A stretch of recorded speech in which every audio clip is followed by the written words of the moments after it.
अरे बच्चों, class 12th समाज शास्त्र ऑब्जेक्टिव क्वेश्चन का हम लोगों ने मिलान कर लिया था। इस वीडियो में हम लोग जैक में आए हुए सब्जेक्टिव प्रश्नों के उत्तर को देख लेंगे। चैनल पर पहली बार है तो जरूर सब्सक्राइब कर ले, क्योंकि क्लास 12th में महत्वपूर्ण प्रश्नों की जानकारी आपको इस चैनल के माध्यम से मिलती रहेगी। तो चलिए हम लोग आज कुछ नया सीखते हैं। 31 नंबर क्वेश्चन है, जनसांख्यिकीय क्या है? तो जनसांख्यिकीय शब्द ग्रीक शब्द डेमोस और ग्राफी से लिया गया है, जिसका अर्थ है जनसंख्या और विज्ञान। इस प्रकार जनसांख्यिकीय मानव जनसंख्या का वैज्ञानिक अध्ययन है।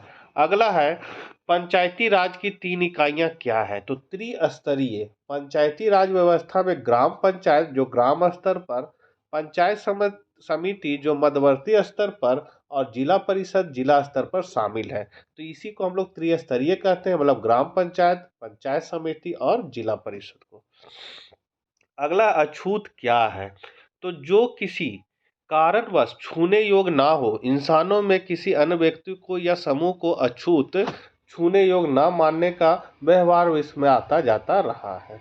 बाजार को परिभाषित करें तो प्रसिद्ध अर्थशास्त्री एडम स्मिथ ने अपनी पुस्तक द वेल्थ ऑफ नेशन में बाजार को परिभाषित करते हुए लिखा है कि बाजारी अर्थव्यवस्था व्यक्तियों में वस्तुओं के आदान प्रदान या सौदों का एक लंबा क्रम है, जो अपनी क्रमबद्धता के कारण स्वतः एक कार्यशील एवं स्थिर व्यवस्था की स्थापना करती है। अगला है, संस्कृतिकरण क्या है? तो संस्कृतिकरण की व्याख्या करते हुए डॉक्टर M.N. श्रीनिवासन ने अपनी पुस्तक social change in modern India में लिखा है, संस्कृतिकरण वह प्रक्रिया जिसके द्वारा कोई निम्न हिंदू जाति या कोई जनजाति अथवा समूह किसी उच्च और प्रायः द्विज जाति की दिशा में अपने रीति रिवाज, कर्मकांड, विचारधारा और जीवन पद्धति को बदलता है।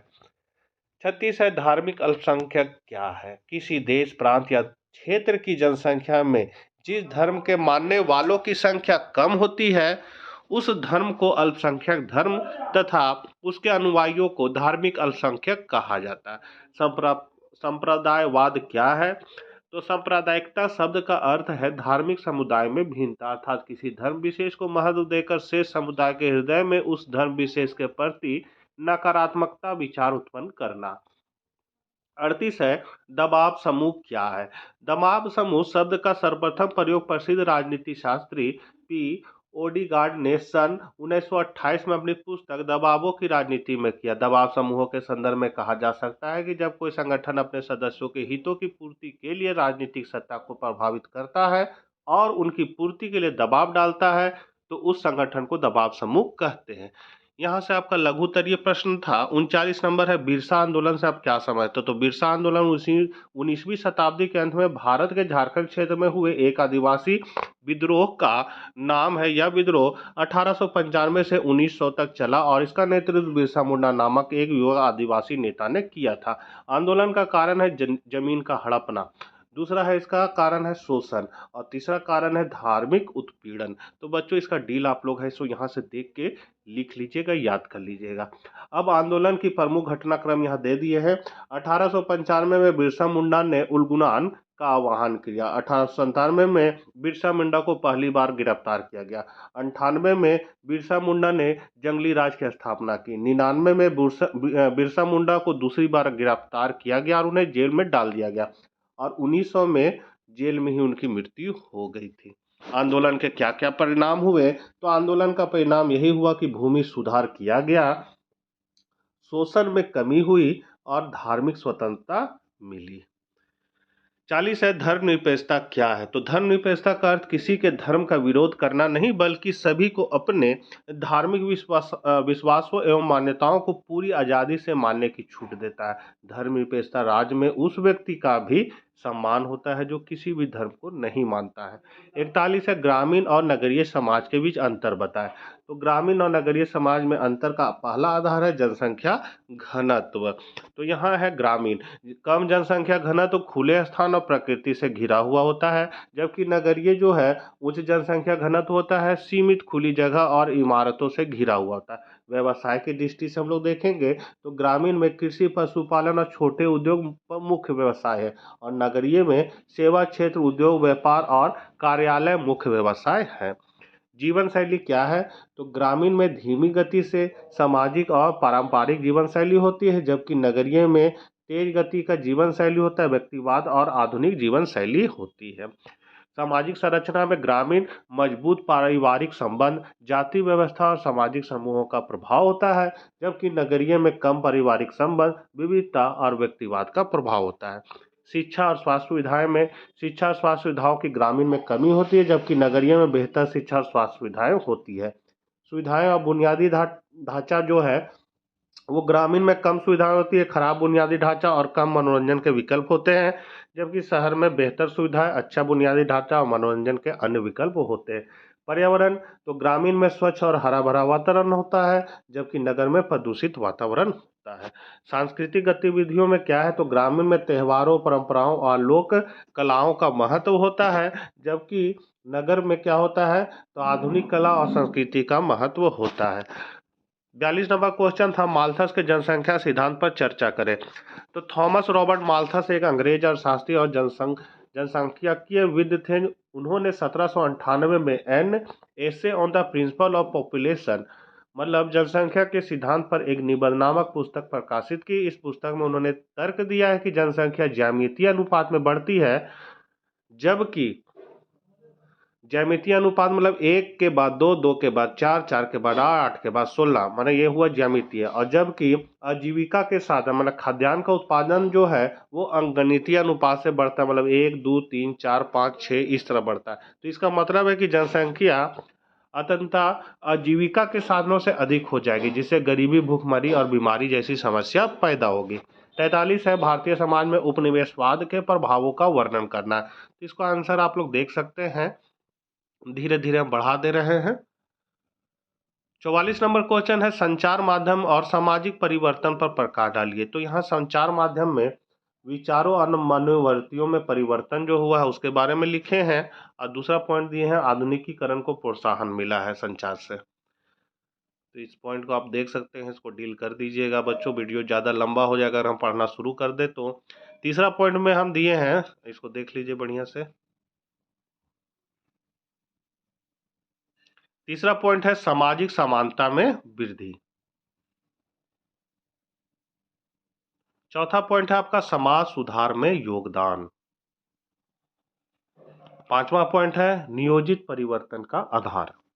45 नंबर क्वेश्चन है, भूमंडलीकरण के सकारात्मक परिणामों की विवेचना करें। तो यहाँ भूमंडलीकरण विभिन्न देशों के बीच सीमाओं को कम करने और एक दूसरे के साथ जुड़ने की प्रक्रिया अनेक सकारात्मक परिणाम लाता है। इसमें से कुछ महत्वपूर्ण परिणामों का वर्णन निम्नलिखित है।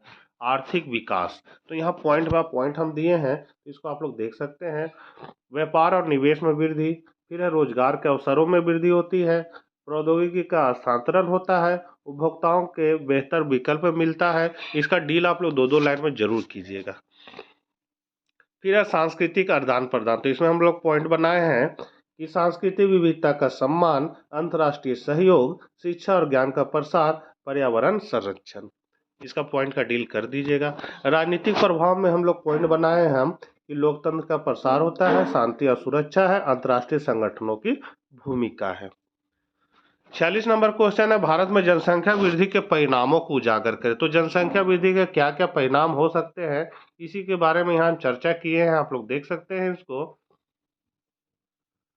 और इसको हम लोग पॉइंट में भी बना के पॉइंट को दे सकते हैं कि जनसंख्या वृद्धि के परिणाम क्या है। तो वस्तुओं की मांग और पूर्ति में असंतुलन स्थापित हो जाता है, राष्ट्रीय एवं प्रति व्यक्ति आय में कमी होने लगती है, बेरोजगारी में वृद्धि होती है, सामाजिक विघटन और अपराध में वृद्धि होती है, प्रवास की समस्या होती है, समाजीकरण का अभाव होता है, बुनियादी सुविधाओं का अभाव होता है। तो ये सब आप पॉइंट दे सकते हैं। यहाँ से दीर्घ उत्तरीय प्रश्न है, 47 नंबर क्वेश्चन आया था आपका, वर्ग क्या है, वर्ग व्यवस्था की विशेषताओं का वर्णन करें। तो सबसे पहले यहाँ थोड़ा सा आपको वर्ग के बारे में बता देना है। यहाँ से यहाँ आप कम भी लिख सकते हैं, यहाँ से यहाँ तक भी लिख सकते हैं, और फिर इसकी विशेषता को पॉइंट बाय पॉइंट करके बता देना है। तो यहाँ पहला पॉइंट दी है आर्थिक स्थिति, दूसरा है सामाजिक स्थिति, राजनीतिक शक्ति, फिर है आपका सामाजिक गतिशीलता और असमानता। ये आप पॉइंट दे सकते हैं। 48 नंबर क्वेश्चन है, नगरीकरण की परिभाषा दे और भारत में नगरीकरण के सामाजिक परिणामों की विवेचना करें। तो नगरीकरण की परिभाषा डेविस के अनुसार क्या है कि नगरीकरण एक निश्चित प्रक्रिया है, परिवर्तन का वह चक्र है जिससे कोई समाज कृषक से औद्योगिक समाज में परिवर्तित होता है। बर्गल के अनुसार ग्रामीण क्षेत्रों को नगरीय क्षेत्र में बदलने की प्रक्रिया को हम नगरीकरण कहते हैं। नगरीकरण की भारत के सामाजिक परिणाम क्या है, तो शिक्षा का प्रसार। पॉइंट को आप लोग बच्चों यहाँ से देख लीजिए और डील कर दीजिएगा। सभ्यताओं का संगम, संचार के साधनों का प्रसार, अपराध प्रवृत्ति का प्रसार, बीमारियों का प्रसार, रहन सहन में कृत्रिमता, स्वास्थ्य में गिरावट किंतु जीवनावधि में वृद्धि, रहन नशीले द्रव्यों के सेवन में वृद्धि, भौतिकवाद की प्रधानता। 39 है, दबाव समूह और राजनीतिक दल में अंतर बताना है। तो यहाँ पहला अंतर देख सकते हैं हम लोग दिए हैं। दूसरा पॉइंट ये है, तीसरा पॉइंट, चौथा पॉइंट। तो इसी तरह आपको पॉइंट बाय पॉइंट अगर दीजिएगा तो पॉइंट बाय पॉइंट देने से क्या होता है, नंबर अच्छा आता है। तो ये आप देख सकते हैं। वीडियो चूंकि लंबा हो जाएगा बच्चों, इसलिए थोड़ा सा जल्दी जल्दी दिखा दे रहे हैं आप लोग को। आप इसको वीडियो रोक रोक के उतार लीजिएगा, याद कर लीजिएगा। 50 नंबर क्वेश्चन है, दलित आंदोलन के परिणामों की विवेचना करें। तो दलित आंदोलन के बारे में यहाँ थोड़ा सा लिख देना है और इसके क्या क्या परिणाम है। तो सामाजिक परिणाम क्या लिखना है, तो अस्पृश्यता का उन्मूलन, इसका डील जो किया हुआ है यहाँ डिटेल जो लिखा है इसको आप लोग देख के लिख लीजिएगा। सामाजिक न्याय, दलित चेतना का विकास, राजनीतिक में है राजनीतिक प्रतिनिधित्व, दलित राजनीतिक दलों का उदय, आर्थिक में है आपका आर्थिक सशक्तिकरण, शिक्षा और रोजगार के अवसरों में वृद्धि, सांस्कृतिक में है दलित साहित्य और कला का विकास, दलित इतिहास और संस्कृति का पुनरुत्थान। परिवार क्या है, भारत में कितने प्रकार के परिवार पाए जाते हैं। तो यहाँ परिवार के बारे में थोड़ा डिफिनेशन दे देना है। और भारत में कितने प्रकार के परिवार हैं, तो यहाँ पॉइंट बाय पॉइंट दिए हैं। पहला है संयुक्त परिवार, दूसरा आपका एकल परिवार, फिर विस्तारित परिवार, एकल माता पिता परिवार, पुनर्गठित परिवार, दत्तक परिवार, समलिंगी परिवार, अविवाहित जोड़ों का परिवार। 52 नंबर क्वेश्चन है, जाति एवं वर्ग के बीच अंतर स्पष्ट है। तो पहला अंतर है अस्थायित्व में अंतर, दूसरा है सामाजिक दूरी में अंतर,